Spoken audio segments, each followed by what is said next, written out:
Alrighty, hello everybody.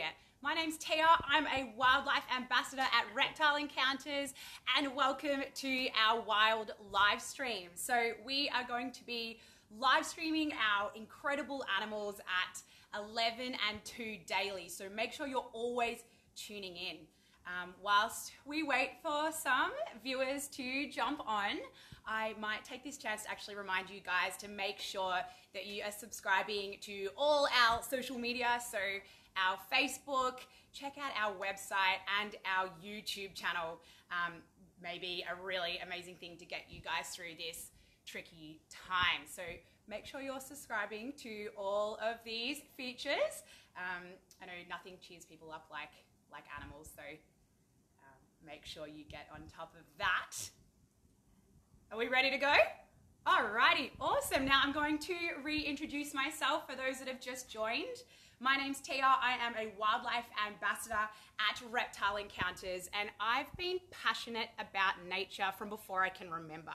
Here in Australia, we have some of the most incredible, unique and endangered animals, and almost 90% of these creatures are not found anywhere else in the world. So I feel really, really special that every day I get to share these animals up close with all of you. Now, there's never been a more important time than right now to be connecting with the wildlife we share our environments with and talking about how we can protect it all. Now, today I'm going to be giving you guys a little sneak peek at some of the animals I bring to one of my absolute favorite shows that I get to take around classrooms and lots of events all over Victoria, our insect and mini beast show. Now, the animals we are going to meet today may be small, but we're going to be talking about the huge impact they have on our environments. Now, these creatures are extremely different from us. Yes, we are animals, and we're a type of animal called a mammal. And a few reasons for this is we have hair. I've got lots of it. You guys might have cats and dogs at home that are covered in fur, and this makes them a mammal. Other things, we all drink milk when we're young, and we are in fact warm-blooded or endothermic. Now, this means we can make our own body temperature with our brains, which is super cool. As I said before, the animals we're going to meet today are extremely different from us. Firstly, they are cold-blooded, or the proper term for this is ectothermic. And what this means is their body temperature on the inside is the exact same as their body temperature on the outside of their bodies. So if they want to get energy and warm up, they don't wear gloves or put a jumper on. They have to sit somewhere warm. And if they want to cool down, they have to go somewhere cool. Now, what makes these animals the absolute most different from us is in fact their bones. Now, I'm hoping you all have skeletons, otherwise you'd be a blob on the floor. Our skeletons hold us upright and they help us to move around. Now, I hope also that all of our skeletons and bones are on the inside of our bodies. If you have a little feel, you can feel your backbone just under the skin there. Now, our creatures we're going to meet today, their skeletons are on the outside of their bodies, and it works like a hard shield to keep all the squishy organs inside nice and safe. So we call this outside skeleton an exoskeleton. So if you ever look at an exit sign, exit means to go outside, exit, exo, outside, exoskeleton. So I hope that makes sense for you guys. So these animals, we can call them invertebrates. Now, and this has to do with that outside skeleton. We are vertebrate animals, and we can remember this when we think about the bones that make up our spine. They can be also called vertebrae, so that's how we get that little name there. So, with our insect and mini beast show, I would like to introduce you guys to our first animal, and that first creature has 6 legs and 3 body parts. Now, I'm going to give you a couple of seconds to think about what that might be. I'm going to take a little drink. Now, if you guys guessed insect, you are in fact correct. I am going to show you guys one of the first bugs I actually kept as pets, which is really cool. So I'm going to get them out. Here we have Cheryl and Sherman, and they are my spiny leaf stick insects. Now, it's pretty simple and easy to tell why they're called stick and leaf insects. Look at those leafy bodies. They look identical to sticks and leaves. Now, animals that look like sticks and leaves, we can call them phasmids. And that word actually comes from the word phantom. Now, this is because they use those leafy bodies to hide amongst the gum trees where they live, high up in those gum trees in Queensland. Where are you going, mister? Here we go. Now, the word phantom, they are so amazing at camouflage that when they are amongst those treetops, they are so good at blending in, they basically disappear. It's like magic. They're like phantoms. So that's one way that they do protect themselves from predators. Now, if they are discovered, let's pop them over here. Maybe I'll chuck them down here for a moment. If they do get discovered by those predators, they don't bite, they don't sting. They use that camouflage as their, first of all, defense. They can emit a offensive odor, so they can emit this smell that might be terrible to birds and lizards that might want to eat them, but to us it actually smells like honey, which is pretty cool.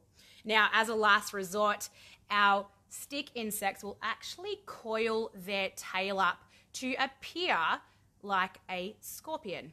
Now, they don't actually have a stinger, but this actually does help to make them look aggressive, even if they're not. If that predator would get even closer, they might even give them a little kick. What have we got climbing on my head right now? I think he thinks I'm a tree.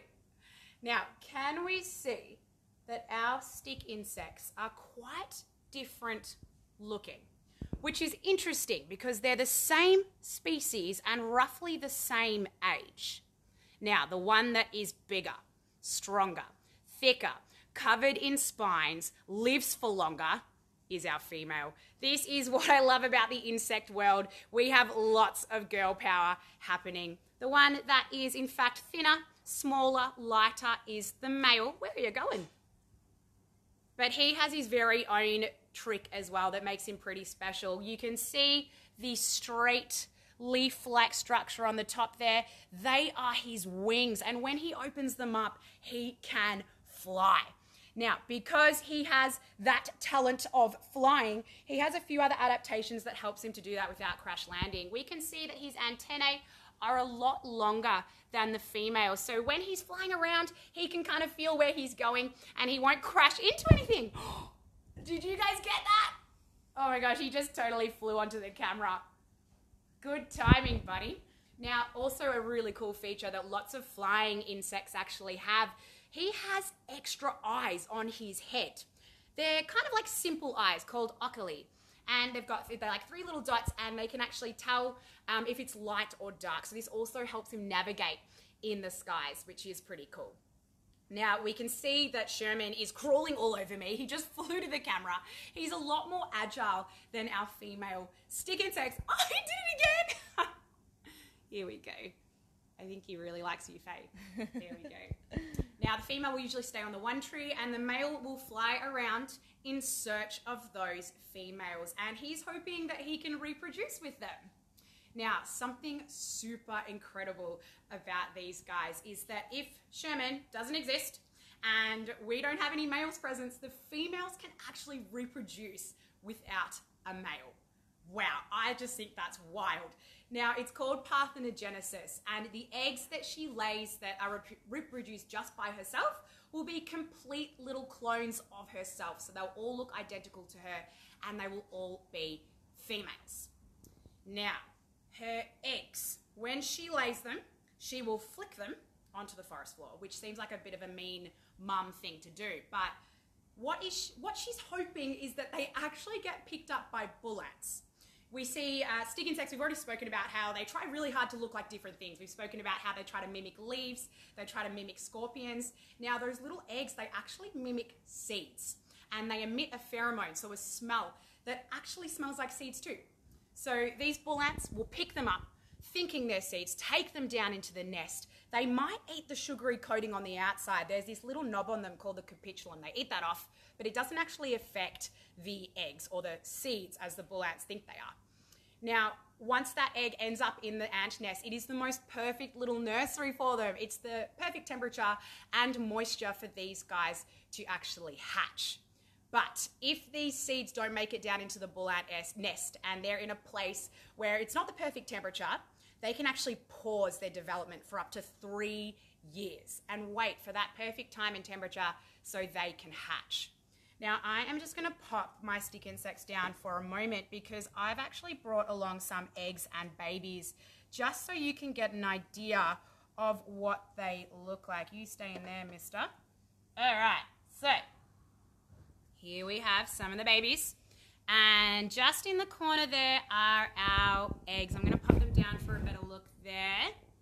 So you can see the little eggs in the corner there. And our babies that are stuck to the top of the glass here. Now, when these babies hatch, they are meant to look identical to the ants that they are sharing that nest with. So red-headed black ants, you can see how they've got those tiny little red heads and their little insect bodies, and they look exactly like those ants, which helps them to play dress-ups. When they're trying to escape out of the ant nest, they can go undetected because they look like the ants that they're sharing the nest with, and those ants won't think they're an intruder. They will run up out of the ant nest straight up into a gum tree as quick as they can. And when they're in this stage of their life, they are the most nimble that they're going to be throughout that lifetime. Now, when they're growing, they're going to eat as much eucalyptus as they can. And all of the animals we're going to meet today, they grow in a really interesting way. So let's go back to their bones. So their bones don't stretch and move like ours do when we are growing. They are quite hard. And when they get too big for that exoskeleton, they have to peel it off. They have to molt their outside skin. So these guys can take up to 30 minutes hanging upside down, and they will peel off this exoskeleton. Their bodies underneath will be really soft. It'll expand in the air and then harden again. So after their first molt, that's when they start looking like little replicas of the adult. So you can see a little baby one there that looks like Cheryl over there, which is pretty awesome. Alrighty, now I think we should move on and start meeting some more creatures. What do we reckon? So we've got a couple of questions. Yeah. So you might have gone over this at the start, but just for the people who are joining us, Yeah. Nika would like to know, what do they eat? What do they eat? Now, these guys mostly, I'm having some trouble putting them back in. This guy's climbing everywhere. Now, these guys will spend their whole lives eating eucalyptus. Now, I'd get a bit bored if I ate the same food my whole entire life. Sometimes they will have other native leaf species, but yeah, no, mostly eucalyptus makes up majority of their diet. Well, Kerry would like to know, what is the difference between a male and a female? Oh my gosh, there are so many differences. They are really sexually dimorphic. So the females are much larger. They live for longer, so almost up to 2 years, where the male will only live for 6 to 8 months. Females will get to about 20 centimeters, males about 11. But one of those amazing features, sorry boys, the boys do have cool features too. They have really big wings and they can fly. And because of this flight adaptation, they have really long antennae to feel where they're going. And they also have an extra set of simple eyes on their head to detect lightness and darkness to navigate the skies. So there's lots of differences there. Cool, that's a nice segue to the next question. Olivia would like to know how many eyes they have. How many eyes they have? Alrighty, so now the females only have their 2 big, buggy, compound eyes on top of their head, and a compound eye means that there's lots of little lenses in those eyes. The males, well, they have those 2 big compound eyes too, and I don't know if you can count the oculi, so those simple eyes, as eyes, but there's 3 little sparkly spots on their head. If you zoom in really close, it almost looks like a tiara sometimes, which is really cute. Finally, Shimon would like to let us know that he is watching with his female stick insect. Ah, hi Shimon! That's so cool. Awesome stuff. Alrighty, now I think we should meet another insect. I hope you guys remember. I'm wondering if you guys remember how many legs an insect has. Put that in the comments whilst I introduce you to another one. Don't look yet. One of my other favorite insects that I have here at Reptile Encounters, and one that you guys are probably not going to want roaming around your kitchens. Alrighty, let's meet Barry and Bernie. And they are my giant burrowing cockroaches. Now here they are now. They've already made a huge mess. Don't mind them. But don't worry, they are not germy and they don't carry diseases like the introduced European and American cockroaches that do like to live under your kitchen bench. Alrighty. They are very clean. They are really, really cool. And they are native to Queensland. Here they are here. We'll see. They haven't really warmed up just yet, so hopefully they won't crawl around too much so I can introduce them to you. Now, these guys are extremely critical for a healthy forest ecosystem. And let's talk a little bit about their name. They're not giant just yet. These guys are actually juvenile cockroaches. When they grow up, they will be the heaviest cockroach species in the world. They will weigh up to 35 grams and could get to the size of my hand, so about 8 centimeters, which is pretty phenomenal for a cockroach. Now, talking about why they are so important for the forest floor. All right, let's put these guys back in here so don't crawl around too much. I'll hold one of them. Now, these guys are very important for a healthy forest ecosystem because of what they eat. They like to eat dead stuff. All right, so all of those leaves, twigs, bark, soft fruits that fall from the top of the forest down onto the forest floor, that is what they love eating. So it's called detritus. So that dead stuff that they like to consume. Now, animals like Barry and Bernie are so important for cleaning up that organic waste, because if there's too much of a build-up, it means that our plants and trees actually can't get up through that mess and into that really important sunlight, which helps them to grow. So they actually clean up that forest floor. They're like our very own little garbage men, which is super adorable, I think. And they make room for plants to grow. Not only that, when they eat this organic debris, the stuff they poop out is really good for the soil. It's super healthy. They fertilize the soil and further help those trees to grow. Now, they are a burrowing cockroach, and true to their name, these guys make little burrows that can be up to 1 meter. Now, they spend most of their time down in that soil. Now, it's really important that we have little creatures like this to turn over the soil, to get down into that soil. They make those little holes. They aerate the forest floor, and then they also create little tunnels for rain to come down to the deepest roots of our forest and actually water our plants too. So I'm sure I've convinced you, these guys help trees to grow. And without trees, we wouldn't have all the animals that we love so much, like koalas, possums, lizards, snakes, other bugs, birds. And we wouldn't have nice, clean, healthy air to breathe as well. So this is a very crucial little creature. Now, these guys are most awake at nighttime. They are a nocturnal creature. They will come out of their burrows at night, get their little midnight snack, and usually go back down into the dirt. Something I love asking people in my shows is if you can see their eyes. So let's give him a little look here. He's not really holding still, is he? And when people say, yes, I can see the eyes, I find it quite funny because these guys don't actually have any eyes.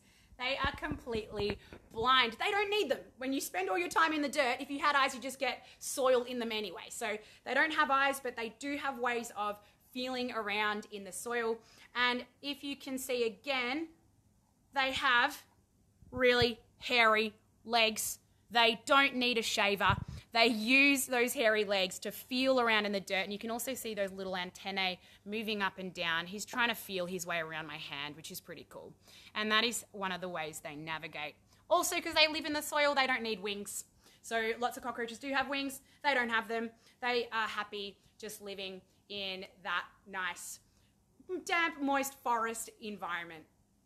Now, we can tell the difference between the girls and the boys. It might be a little bit tricky with these guys because they're still only young, but the boys have a big dint in their head, so you can actually tell that they are a little bit sexually dimorphic as well. Now, we met our stick insect that lays eggs. These guys actually give birth to live young, but inside their bodies, the young are actually encased in eggs, and the eggs hatch inside the body, and then they give birth to live young. They can have up to 30 young and these guys can live for up to 10 years. So that's a pretty long-lived, impressive bug. Now, I'm wondering if we have any questions about Barry and Bernie. Yeah, so Kim would like to know, how fast are they? How fast they are, I don't actually know in kilometers. Should we put them on the table and see them go for a little scurry? Let's do that. Let's pop them on here. Now, as I said before, they haven't had a chance to... Where are you going? He's going to try burrow into the wood there. They haven't had a chance to fully warm up yet. So if they were in a bit of a warmer environment as the day goes along, they might actually increase their speed. They are a cold-blooded or ectothermic creature, and heat means energy to move around. So they can probably go a little bit quicker than this. Oh, and let's catch you. All right. Do we have any other questions? Yep. So Dan would like to know, how many body parts do insects have? How many body parts, Dan? That is an awesome question. Insects have 3 body parts, and this comprises of the head, the thorax, the abdomen. Yeah, all good. Okay. I reckon we should move on to an invertebrate that's actually a predator and might actually try and eat the other animals we've met today if they're small enough, so if they're in their juvenile phase. This is one of my most favorite animals in the world, and because of that, I actually brought my pets here today. I've brought my pet black rock scorpions, Frida and Wasabi. Now, I am going to try and show you where they are. They're hiding. Let's try and, unfortunately, get rid of some of their hides just for now so we can have a better look at them. All right, let's have a look. Alrighty. Yep, you're going to hide in that little bit of sphagnum moss there. Let's get you out. Have a good look at you guys. All right, these are my female black rock scorpions, Frida and Wasabi. True to their name, their colouring is quite dark or black, and their favourite place to live is, in fact, under rocks. Now, this is one of 3 scorpions you can actually find in the Melbourne region. Believe it or not, yes, we have scorpions living around where we live, which is really cool, and not many people actually know that, and that's what I love about these guys. They're super secretive. Now, there are actually scorpions found all over Australia. There are over 40 named species, but because they're so good at hiding, there could be hundreds that scientists haven't even discovered yet. They're found on every continent of the world except for Antarctica, so they're extremely good at adapting to a whole range of different environments. Now, we said before, our black rock scorpions, they live under rocks and pieces of wood. And what they actually make is something called a scrape. So this is their house. They'll have that little piece of rock. They will make a little hollow there, and they'll actually burrow down into that rock. And that's when they will spend most of their day. Just like our burrowing cockroach, they are a nocturnal animal. Now, scorpions are related to spiders, ticks, and mites. So all the cute and cuddly animals, they are arachnids. Now, I'll get you guys to pan down onto my scorpions again, and let's look at some reasons why they're similar and why they are different. So we can see they have 1, 2, 3, 4, 5, 6, 7, 8 legs. It's a little bit hard to see because they're kind of tucked into their bodies there. And there are some really obvious differences. They have pincers that are like a crab, but when we actually get down to it, they're not too much different from a spider. They are actually mouth parts, and they're called their pedipalps.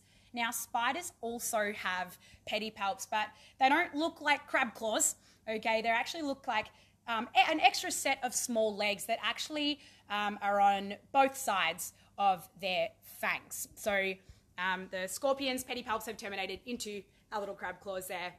Now, scorpions and spiders both have venom. Spiders have them in their fangs, and I'm sure you guys could have guessed that scorpions have their venom right at the tip of their tail with that little barb, that little stinger on the end of their tail there. Just like the spider, they use their venom and their pedipalps to catch their food. Now, they are really, really good hunters. So what they will do, once they do detect their food, they will hold onto it with those claws. They'll bring their tail over the top and give it a little sting. Now they can actually control how much venom they're actually using because they make it in their tail and they do want to conserve it too. So they save big amounts of venom for large struggling prey. All right, so this venom, it doesn't always kill the animal. It often paralyzes it, right? And then scorpions will start to eat their food alive. Now, they actually love to eat other invertebrates, so they mostly feed on insects, even other spiders, even other scorpions sometimes as well. Very unlikely for them to take a tiny little a lizard, for example, but they can do it if they can overpower it, which is pretty cool. Now, it gets even better. They don't have the best table manners, so what they actually do, as we said before, they'll start to eat that food alive. They have these tiny little pincers called chelicerae inside their mouth, and they look like extra little claws, and they pull them out and they rip those pieces off the insect, and then they actually have kind of like a little bowl just below their mouth with stomach juices in it. They get the ripped up insect, they put it into that little bowl, and it actually starts to digest outside of their body. Then they slurp it up like soup. Insect soup. I'm sure I'm going to put you guys all off soup for the rest of the week. Now, to make sure they're not getting the hard bits of the exoskeleton from the insects that they're eating, they have a sieve called satay. So that stops that hard bit getting in so they can slurp up all the juicy good stuff, which is pretty gross, but pretty amazing too. Now, I'm wondering if you guys remember from the very start of my talk, we were speaking about how invertebrates grow and how they shed that hard exoskeleton to make room for their softer body to expand and harden. Now, this is one of my favorite things about scorpions. They are so magical. Now, in the process of the exoskeleton hardening, there's two compounds that react together. And in this process, I'm about to blow all of your minds. This is the coolest thing you guys are ever going to see. Under ultraviolet light, they can glow, which I think is phenomenal. And scientists don't really even know the reason why, the purpose for this, which is pretty amazing. Now, I'm wondering if you can see, I'm not sure if you can see this. Can we see there's two little dots just on the head there? Two little dots. Just like our male stick insect, they have a set of eyes on top of their head, and this is to detect lightness and darkness. So now that I am shining the torch on them, they're probably a little bit uncomfortable because they can actually feel that UV light coming on top of them. They can sense it, and they probably want to go and hide. They're quite light sensitive. They have other sets of eyes at the front of their bodies too, and that is how they detect shapes. Shapes and forms. But they are an extremely sensitive animal. They have lots of different ways of detecting the environment around them and detecting food. These guys are usually solitary, but they clearly don't mind each other, my two girls there. Now, just like our burrowing cockroach, they have tiny little hairs on their legs and their bodies. They also have little slit organs, and these things are really sensitive to smells and senses around them. Underneath their bodies, they have a really weird feature called a pecten, and they're like two little combs that come across the bottom of their bodies, and it actually helps them to feel around where they're going. They detect the vibration of prey, and some people think that they also can detect taste. So it's weird that they have a kind of tongue on the bottom of their bodies. Now, they'll usually sit and wait at their little scrapes, at their little burrows, and they'll use those senses to feel prey coming along, and that's when they'll come out and grab them. But I said before, scorpions are really amazing at surviving, so they don't actually have to eat for almost 2 years. They can survive by eating like 5 times in a year, and they'll still be fine. They're really good at soaking out all the nutrients from their food, and their poop is really dry too, so they don't expel too much water. And they usually don't really have to drink. They can get all their moisture from their food too. So they're pretty phenomenal. Before we do stop talking about scorpions, I could talk about them for 100 years clearly. I do want to show you guys something really special. So around about this time, our scorpions actually start to have babies if they have reproduced with a male. And we've had a couple of our scorpions, including my own actually, have babies recently. The black rock scorpions can have up to 40 young, and I'm going to show you our very special girl, a different species of scorpion that actually has her babies on her back right now. So this is a really special thing you guys are having a look at. Now, this is Queen. Queen is a Flinders Ranges scorpion. She is one of the largest species of scorpion that we do have in Australia. And as the name suggests, these guys live in the Flinders Ranges in South Australia. Now, all these little white popcorns, they are in fact her young. And you can see they're extremely, for such a fierce and incredible animal, they are beautiful and gentle mothers. So you can see all those babies on her back there. Now, these guys give birth to live young, and when they're born, as she's demonstrating, they all climb up onto mum's back. When they're juveniles, they'll have this really creamy little white exoskeleton, and it's very soft. Now, they will actually drink from the mum's cuticles, so her exoskeleton there.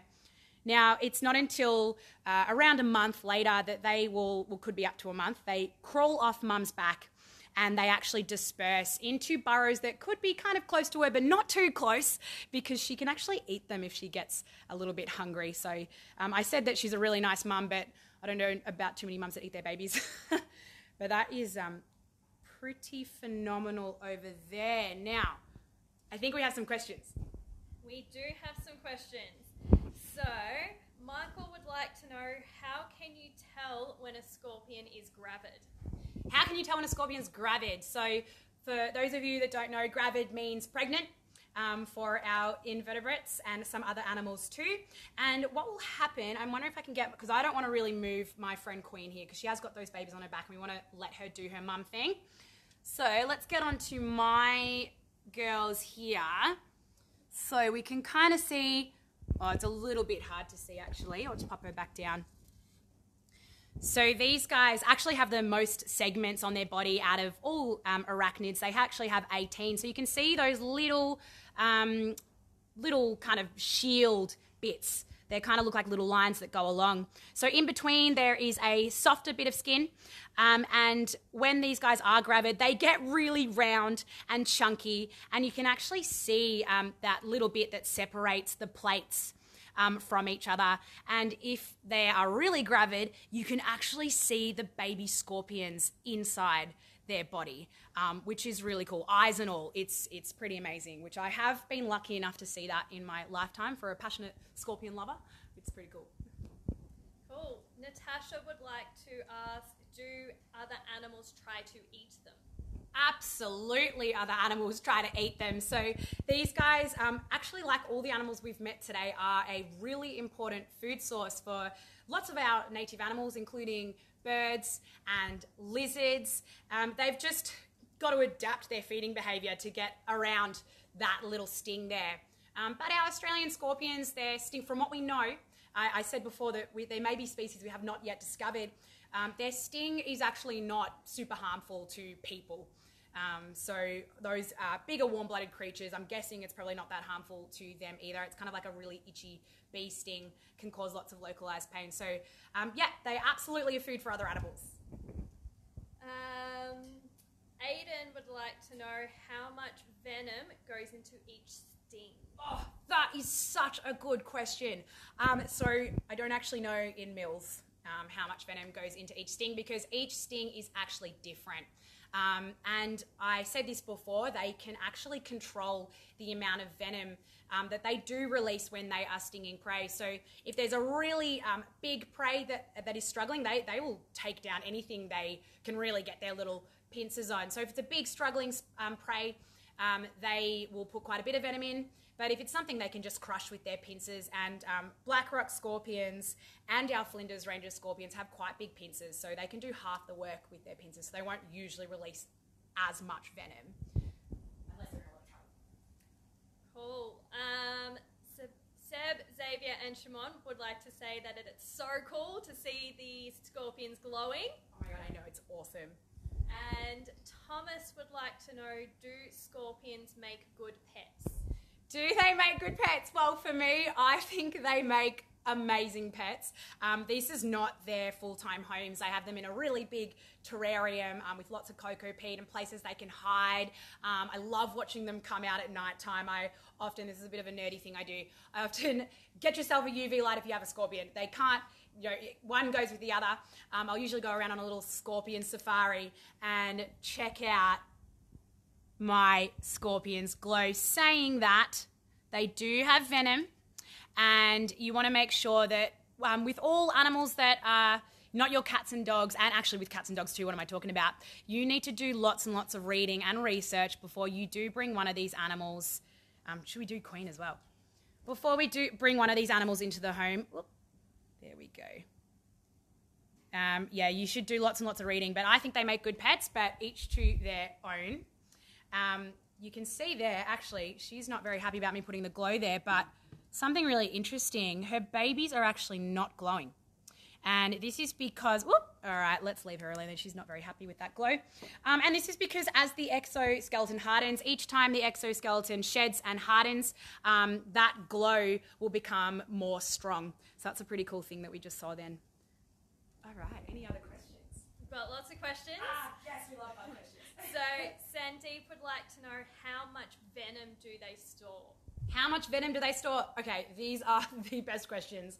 And I actually don't completely know in mils how much venom each scorpion stores. It will be different throughout all species. I know they have 2 venom glands in that little barb at the top called the talson, but I'm not exactly sure how much venom they store. And there's obviously different toxicities as well. It's made in that talson there, and that's where it's stored. Here we go. She's getting a bit grumpy in there. There we go. Yeah, so I'm not 100% sure, so I'm sorry about that. But yeah, I mean, yeah, so different varying in toxicity. So I said before that our black rock scorpions are found in the Melbourne region, and the other 2 scorpions that are found in that region are our wood scorpion and our marbled scorpion. Now, that marbled scorpion is probably the one that has the most nasty sting, speaking of venom, out of all our scorpions in Australia, and they're related to those really venomous scorpions, for example, in Africa, the death stalker, and as the name suggests, that's has a very dangerous venom in its talson there. So, cool. A little bit of fun fact for the venom. Rianne would like to ask if you could remove a negative opinion about any of the species we've seen today. What would you like to tell people instead? Oh my gosh, I absolutely love this. And I would actually say that I would like to remove the negative connotations for all insects.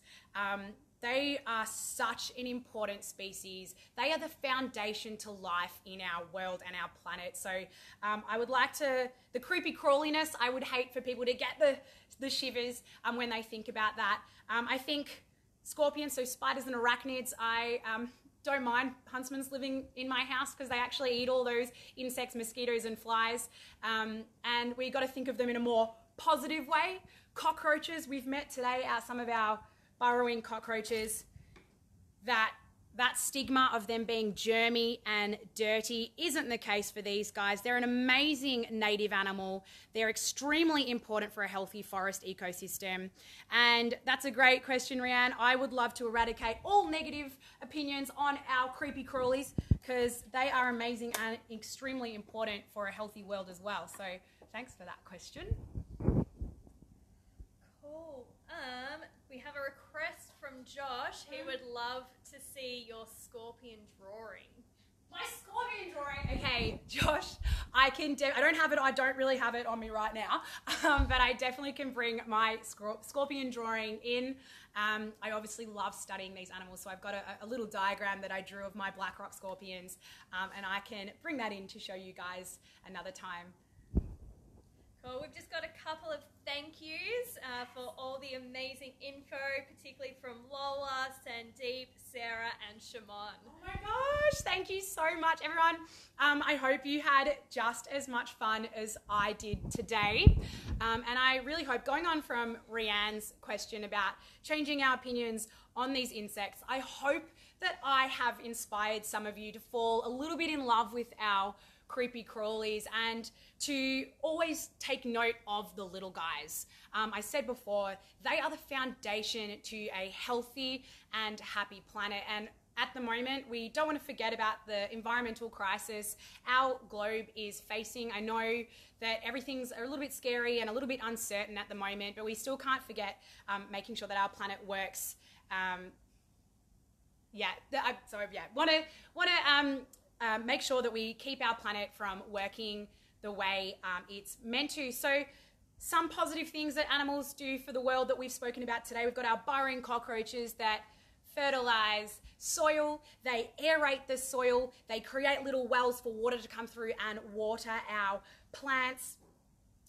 We've got animals that they fertilize, our pollinators like our bees, they're an important food source for lots of other animals, and without our insects and mini beasts, we wouldn't have all the other creatures in the world that we love so much. So everybody, my name's Tia, I'm from Reptile Encounters, and I hope you had just as much fun as I did today learning about our insects and mini beasts. So thanks for having me, everybody.